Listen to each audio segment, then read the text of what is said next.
welcome to another episode of Kapow. I'm Sonya. And I'm a red and white striped golfing umbrella. We're here at King's Comics today to throw slices of cheesecake at each other while talking in bad French accents. Yeah, which is our way of saying that today's episode is all about the absurd and surreal. That's exactly right, Kevin. First up, we're going to be taking a look at a couple of webcomics that have become hugely popular due to their surreal concepts. Axe Cop and The Adventures of Dr. McNinja. And then we're definitely not going to be looking at the Bizarro Comics graphic novel from DC. I see what you did there. We'll also be having a chat with actor and author Greg Sestero, star of the so bad it's great cult hit The Room. And of course, Ray will be joining me to take a look at Terror in Resonance. So without further ado, let's strap on a couple of penguins and tap dance to the moon! Al, did you drink the mercury out of the thermometer again? It's so shiny. Yeah, okay, we're gonna get your stomach pumped real quick.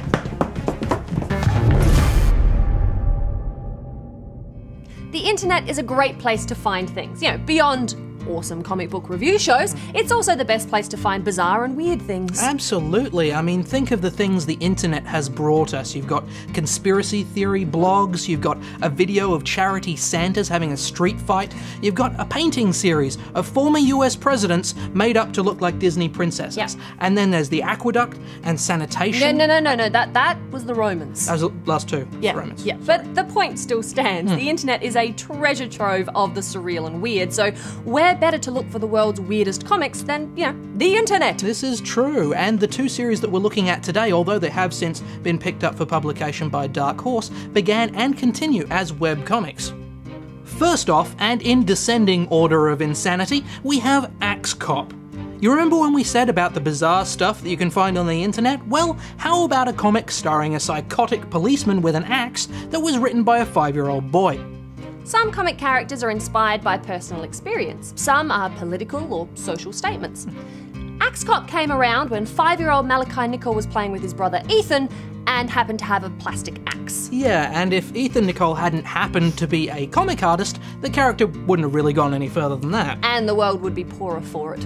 I mean, reading Axe Cop is like jumping straight into the mind of a 5-year-old. It just plows forward in this near stream of consciousness narrative. On the very first page, for example, we meet Axe Cop's partner and best friend, Flute Cop. Flute Cop gets splashed by dinosaur blood and becomes Dinosaur Soldier.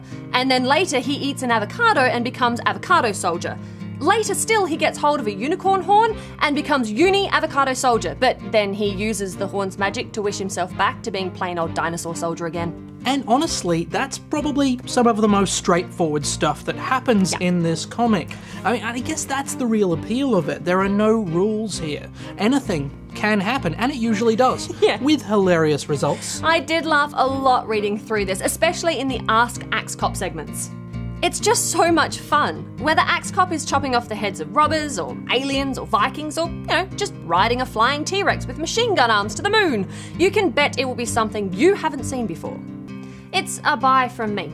Look, it's certainly unique, and it's actually quite interesting to read it from the start and see the stories develop as Malachi gets older over the 5 years it's been going. But I have to admit that I did find the lack of depth made me lose interest after a while. It's certainly funny. Look, I get the appeal, I absolutely do, but at the risk of being told repeatedly that I'm completely missing the point, I'd prefer to read something with a bit more structure to it. I'm going to give it a borrow. You are completely missing the point. There it is. Yeah, but I don't have time to tell you why right now, because we have to move on to our next webcomic. The Adventures of Dr. McNinja, created by writer and artist Christopher Hastings. Hastings has described the Dr. McNinja comic as a celebration of everything he thinks is awesome. And you can see why. I can actually picture Hastings as a kid thinking, I think I want to be a ninja when I grow up. Or maybe a doctor. Screw it, I'm going to do both. So, we have a doctor, who is also a ninja, struggling with his conflicting duties to kill and to heal. Not to mention struggling with zombies, pirates, giant lumberjacks, and even Mexican archaeologists riding velociraptors. So the crazy is definitely there. I mean, you're not going to write a comic about an Irish ninja doctor without there being some crazy going on, but there's actually also a sharp sense of humour in amongst all the extreme violence and pop culture referencing. I found myself repeatedly laughing out loud when I read this. Yeah, me too.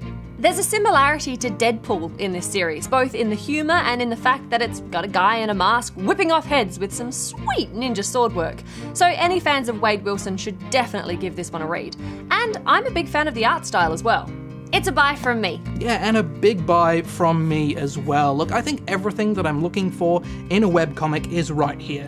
It's clever, it's funny, it's violent, and it references 80s power ballads. Don't ask me why that's a criteria, it just is. So give it a look as soon as you can. So you know what we're going to do right now, right? Yep. Okay, go ahead. Okay, so here is why you're missing the point of Axe Cop. So Axe Cop isn't about storyline, you know? It's about... Hey Ray. Hey Sonya, hey guys. So we're reviewing something pretty hot at the moment. Yes, we are, and it is. This is more of a first impressions though, not a full review, because there's only 2 episodes available to watch at the moment. This series is streaming online from week to week. But you wanted to catch this wave as it was rising. Exactly. It's called Zankyo no Teruru, or Terror in Resonance. This is the latest effort by director Shinichiro Watanabe, composer Yoko Kanno, and character designer-director Kazuto Nakazawa.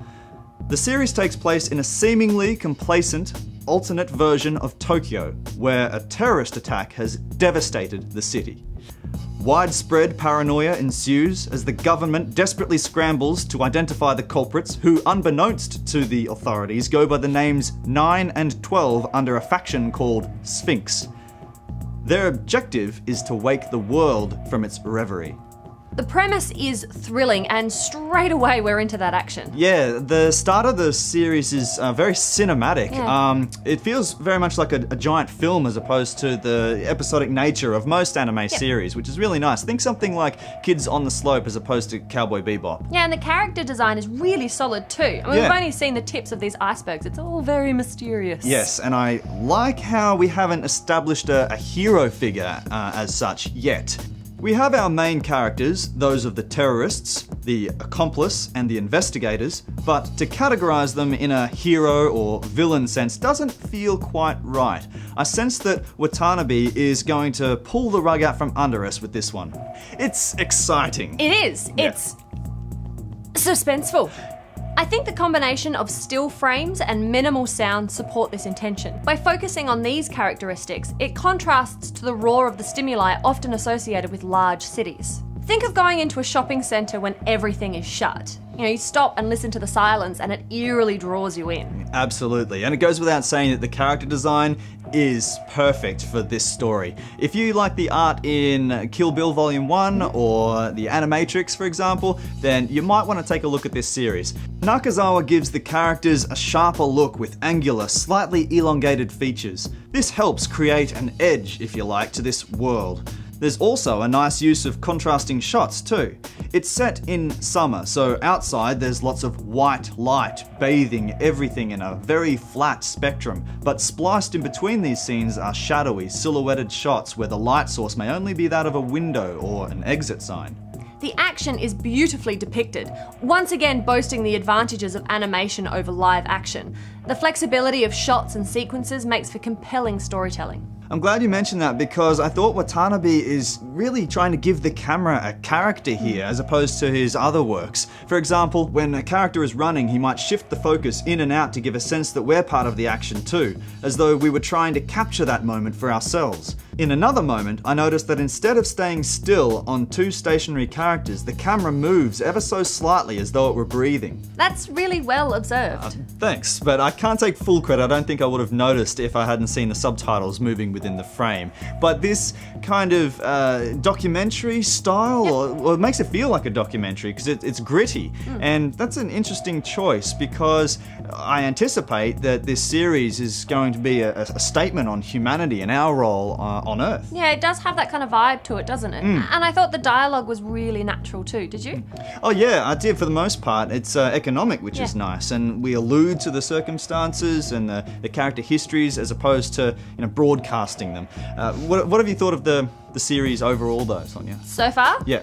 I am hooked. I definitely want to know what happens next, especially to Lisa. Yes. It's intriguing that early on she had to make a decision about life or death, and that the weight of this decision for her personally is a microcosm for the entire story, or what I think it will be. And the music is really beautiful, especially the song over the closing credits by Aimer. Yeah. Kind of sounds a bit Bjorkish. Yeah, it does. Yeah. In fact, if you like it, the whole soundtrack's available on YouTube to listen to. The album's very good, and I don't mean that lightly either. So, is it? So does that mean is it a buy from you then, Sonya? Absolutely, it is a buy from me. I'm really glad that this isn't another Space Dandy. Ah, yes. Well, I'm currently watching season 2, and look, I got to say that series so far is very hit and miss. However, I'm going to go out on a limb here like an average-sized arboreal marsupial and say this is the series of the year. That's right. Did you say fresh? Indeed, that's right. This series is dangerous. I'm not talking about, huge over-the-top action and impressive, violence. Instead, the menace is understated and it feels real, and I like that, so I'm giving it a buy. Plus, the motorcycle action is badass, so it's an extra thumbs up. So is that like a buy plus? Well, kinda. It's like I give it a thumbs up, and plus a thumb, it's like a wink. But you've only got 2 thumbs. Yeah, well, let's just go with it. Despite the colourful costumes, superhero stories can often have really dark elements to them, with murder, torture, and even genocide being common themes. Yeah, it's true. I sometimes wonder if it's even possible to become a member of the Justice League if both your parents are still alive. But sometimes it is worth remembering how ridiculous these stories are. I mean, come on, you've got people flying around who wear their underwear on the outside of their trousers, punching people in the face who are wearing even sillier costumes than they are. Why don't we just admit it once in a while? Which brings us to Bizarro Comics, a graphic novel featuring the work of a vast array of writers and artists and taking a lighter look at the DC pantheon. When Superman's longtime antagonist Mixes Pitlick, an imp from the 5th dimension, gets stuck trying to protect his world from an invading demigod, he is forced to come to the Man of Steel for help. Unfortunately, Supes doesn't believe his old foe is on the level because, why would you? And in the end, Mixie has to fall back on the unlikeliest of saviours, Bizarro Superman. If you're not familiar with Bizarro, he is the mirror image of Superman with the same power levels but chalk white skin and a habit of doing everything backwards. Yeah, so it's perhaps not that surprising that his response to a demigod threatening to destroy an entire dimension is to write some comic books. And that's where we get to the point of this graphic novel. A series of perverse and sarcastic twists on beloved DC heroes that pokes fun at everything from Superman's array of super pets to Batman's inferiority complex. We've got the Atom feeling underappreciated because people only use him to find their lost contact lenses. We've got Solomon Grundy being schooled on economic pressures by Green Lantern. We've even got Wonder Woman taking a day off to have a cappuccino and write some cathartic poetry. I think my favourite was Letitia Lerner, Superman's Babysitter, an Eisner Award-winning strip by Kyle Baker and Liz Glass that sees John and Martha Kent leaving a 6-month-old Clark with a completely unprepared teen while they nip off to a motel. And it's nicely bookended by Chris Duffy's story, as Bizarro's infuriatingly perverse nature ends up saving the day. It's always a pleasure to see this number of creatives working together on the same thing. Doubly so when you get to see DC relax their sometimes draconian story restrictions to allow a book like this to be made. Yeah, there are some real gems in this, but that's not to say that every section hits the mark. That's true. I mean, there were a couple in here where I did feel a little bit lost as to what they were trying to say exactly. Yeah, but the hit ratio is still pretty high. So if you're looking for a bit of left-of-centre superhero reading, then this is an excellent choice. I'm going to give it a buy. Yeah, look, there's a lot of laughs in this volume, but there's a couple of surprisingly poignant moments in there as well. I really enjoyed it. I'm giving it a buy also. Cool. You know what actually reminded me of a joke? Oh dear. How many surrealists does it take to screw in a light bulb? How many? 2. One to fill the bathtub with machine parts and the other one to paint the octopus purple. Ba-dum-chi. Now, the reason why we're taking a look at all these bizarre and weird titles is because you actually caught up with one of the stars of the weirdest film ever made, The Room. Yes, earlier this week I managed to have a chat with Greg Sestero, one of the stars of the film. Greg, thanks for having a chat with us today. Glad to be here. Now, for anybody who's unfamiliar, how would you describe The Room and I suppose the experience of watching it? The Room is probably unlike any other movie you will ever see. It's filled with red herrings, shots of locations that are never visited. The star of the film looks like a vampire, but is positioned to be the next Marlon Brando. Right. So it's unlike any experience you'll have watching a film. Fantastic. And it's become quite a cult phenomenon. I mean, I imagine you might have mixed feelings about that. Yeah, I mean, it's a movie that I never expected anything from. I wasn't supposed to be in it. I randomly agreed to be in it the night before filming. So I didn't think it would even see the light of day. So the fact that it's being seen and, I got a chance to write a book about my whole experience, I can't really complain. Yeah. Why do you think it is that fans they love it so much? It's become such a huge thing. I think because there's nothing out there like it. I think it comes from one mind who financed the whole thing. There's nobody else that stepped in the way and gave him suggestions. He had full creative control, totally his vision, and I think it's kind of refreshing to watch somebody go for this, shoot for the stars and end up with this movie that's so terrible yet so mesmerizing. Yeah. Well, look, and for yourself, you've done modeling, you've done acting, you've written a book. What's next for you? What's next on the slab? I think my next goal is to make new movies, right. To make movies that are as good as The Room is bad.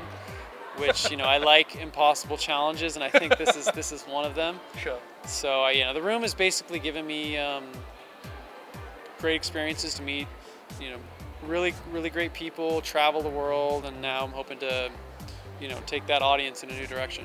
Fantastic. Oh, well, look, thank you so much for having a chat with us. It's been a real pleasure. Yeah, sure. Thanks for having me. And with that, guys, we come to the end of this very absurd episode of Kapow. It's time to sit back, relax, and wash the cheesecake out of your hair. No, you know what? We've gotten to the end. We can probably lay off with the wacky now. Yeah, no, I'm serious. Ray threw cheesecake at me. Oh, Ray.